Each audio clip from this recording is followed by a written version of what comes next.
Are YouTube Shorts killing YouTube? Or are they the best growth hack we've ever seen? On one of my channels, I was only generating like 35 subscribers a month.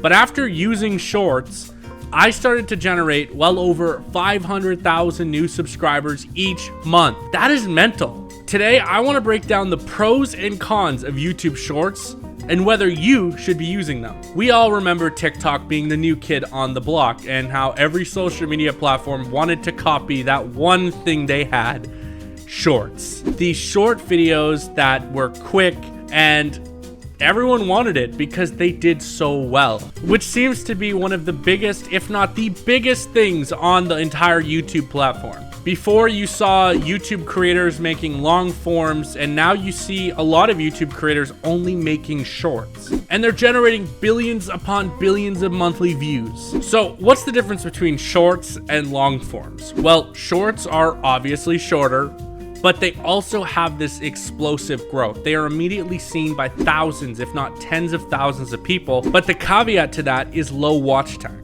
But long forms, on the other hand, have slower growth. They still have the potential to reach millions of people, but they have much higher watch time that benefits you in the long run. Another thing to point out is that Shorts channels seem to have a lot of subscribers, but it doesn't mean they're genuine subscribers. A lot of them are dead subscribers, or what we would consider dead subscribers. They subscribe for the short, but they don't really stick around and watch your later content, which really can hurt you in the long run. But if you're doing it right, you might not have to worry about that. So I want to talk about, should you be making short form content? Now, the first thing you have to figure out is what kind of shorts are you going to make, right?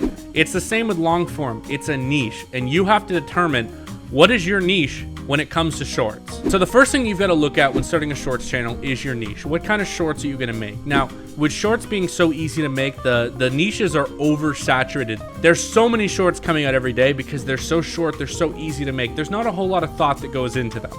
So here are a couple niches that I've seen be very successful over the years. One being comedy, one being facts, and one being trends. Now, facts are usually the standout crowd. I've seen a lot of pages that have millions, if not tens of millions of subscribers or even followers on other platforms that are posting fact shorts that are very interesting. They have a high shareability and also a high engagement rate. So those are some niche ideas that you could tackle. But at the end of the day, I would really take a look at what your competition is posting.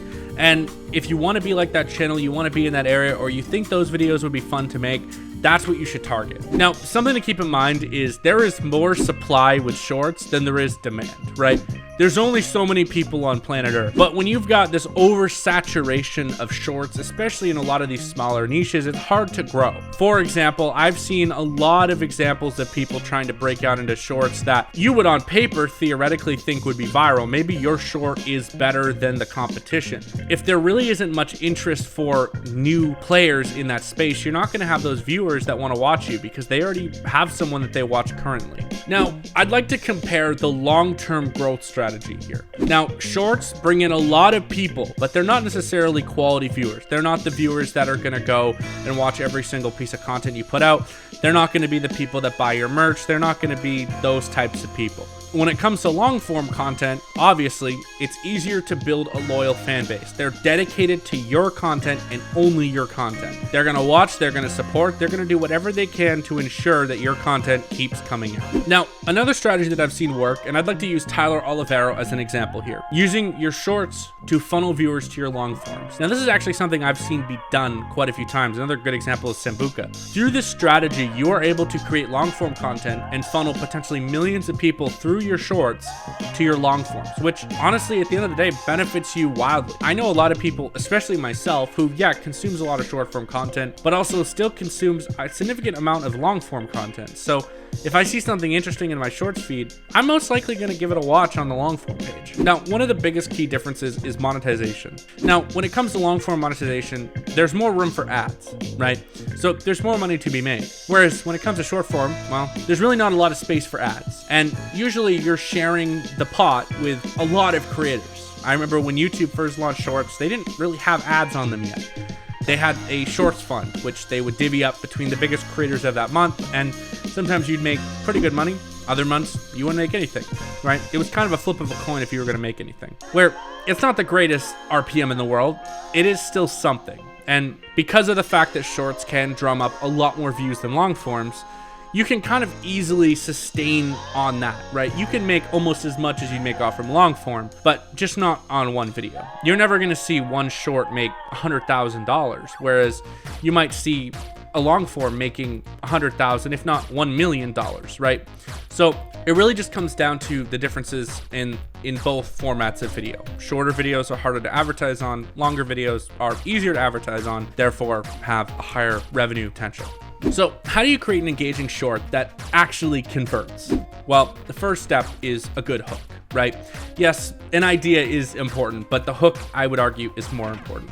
You have 3 seconds to make a break, sometimes even less. If you can't hook a viewer in 3 seconds, they're gone. Yeah, they might see you again later on down the line, but they're not gonna know who you are. They forgot about you. Remember, most people that are watching short forms or TikToks probably watch 100 to 200 videos in 10 minutes. I mean, they're not gonna know who you are in a week. They're not even gonna know who you are in an hour, right? You're just some guy on their feed. So a hook is something that's very important. It creates a lasting connection with your viewer. If you can hook a viewer just like that, you're gonna win. The next thing is keeping people watching, right? Fast-paced cuts, making sure that you're getting to the point quick enough, right? I've talked about this a lot when it comes to longer form content, but it really is the same with shorts, just on a larger scale, right? Because you've got 30 to 60 seconds, sometimes a little bit longer, to entertain your viewers, and you've really got to get to the point quickly. If you spend 45 seconds saying something unrelated to the short, you've already lost them. You lost them in the first 3 seconds. They're gone. But the reality of it is you need to be engaging. You've got to have flashy cuts. You've got to do what the other people aren't doing. It's not as simple as pulling out your phone anymore and just recording a short. You've got to innovate where other people aren't. You've got to find those gaps. If you can do that, you might be the next big shorts creator. Now, something else I would like to add about being successful or creating the perfect short is the payoff at the end. Also, loops. Those are good too. But let's talk about the payoff first. So the payoff is important. You want to make sure that they actually got what they came for, right? You get hooked by this short and you want to make sure that, well, like I said, you gave your viewers what they asked for. And if you can do that, you'll succeed. Now, loops are good too, because shorts are very watch time retention based, and you want to get viewers to watch a lot of your short, the entire thing, maybe twice. Remember, all this data is being sent to an algorithm that's going to essentially determine your channel's fate. Loops are sometimes important because it actually tricks the viewer into sometimes watching more of the video that they already watched, which can help you a lot when it comes to retention. So next is studying the competition. I've said this a lot. Analyze your niche, find out who's winning, try to figure out a way to beat them, right? Find a way to make content like theirs, but different. Different enough to where you can attract their audience and sustain it, right? That's the big thing. When it comes to shorts, pretty much by this point, everyone's done everything. It just comes down to doing something bigger or doing something better. And if you can do that, well, you have a pretty good chance at winning. Another thing is improving on what's out there. I think that kind of goes with saying do something bigger, but I really want you guys to look at what's out there now and say, how could I do that better? And if you can't do it better, I mean, yeah, you can give it a shot, maybe it'll work, but I really just wouldn't go into the world of shorts by copying everyone without changing things along the way. And if you can't evolve your short strategy, people are gonna get bored of you. I've seen that countless times. So my final verdict is no, YouTube shorts are not killing YouTube, but it just shows the direction we're going in. But I've also seen on the other side, longer videos are performing better, right? When it comes to long form strategy. I've seen 30, 40, hour long, 2 hour long, 5 hour long videos beat out even 5-minute videos, right? So I think content is evolving on both sides of the spectrum. I think you're seeing long form content getting longer. I think you're finding short form content getting shorter. At the end of the day, I just think it comes down to your preference on content. If you like shorter content, then watch shorts. If you like longer content, then watch long form content. And sometimes, like myself, I like both. And a lot of people are like that. So at the end of the day, just make content that you think is gonna work, follow your competition, and you're gonna learn a lot on the way. Should you actually make shorts though? I think that's up to you. What are your goals? You know, if you want to build a loyal audience long term, then maybe shorts aren't for you. But if you're looking to grow your channel fast and get your face out there, then shorts might be for you. So if you did learn something today and you're going to implement this on your channel, hit that like button, subscribe, and comment down below. I want to hear, did you learn something? I've been Gage from Video to Blog. I'll see you next time.